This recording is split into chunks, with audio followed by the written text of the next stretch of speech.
8:47 on this Thursday morning. Good morning, everyone. Another check of that forecast for you here. If you're going to be on the field for kids that have got practice, midday, I say midday, or after school, late afternoon into the early evening hours. Another day where we're in pretty good shape. Of course, some very warm conditions.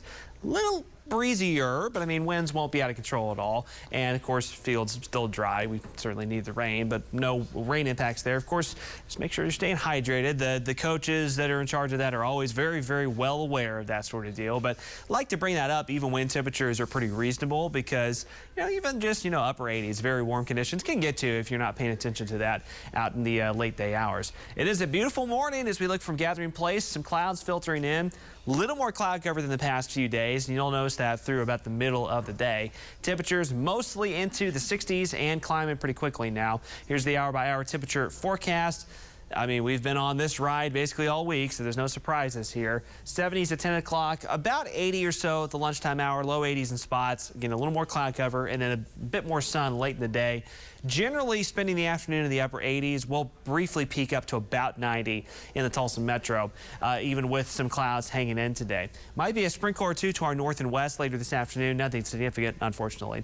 Now, tonight to tomorrow morning, we'll be seeing some showers and storms across southern Kansas, northwestern Oklahoma. It looks like that system, as it pushes to the east, probably runs out of steam. But we're going to be watching, again, tomorrow morning, north and west of Tulsa, around Stillwater, Pawnee, Pawhuska, even as far east as about Bartlesville and Independence and Coffeyville. We may have a couple showers hanging on for the first half of the day tomorrow. We're certainly hoping for that. Won't last all day. And again, if you're south and east of Tulsa, your chances are pretty slim to none on that front. But there will be at least that opportunity tomorrow morning, north and western counties, for a few showers to develop. Otherwise, the temperatures will start to really climb over the weekend. Highs today, upper 80s, near 90. I think most of us a degree or two lower than yesterday, but overall pretty similar. Tomorrow morning, we start off in the low 60s. Valley locations a little cooler.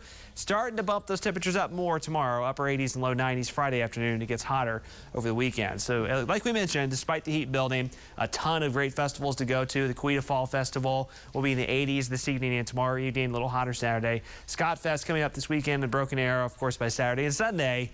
That heat really starts to build as we climb up into the 90s. And the Walk in Alzheimer's also on Saturday here in Tulsa.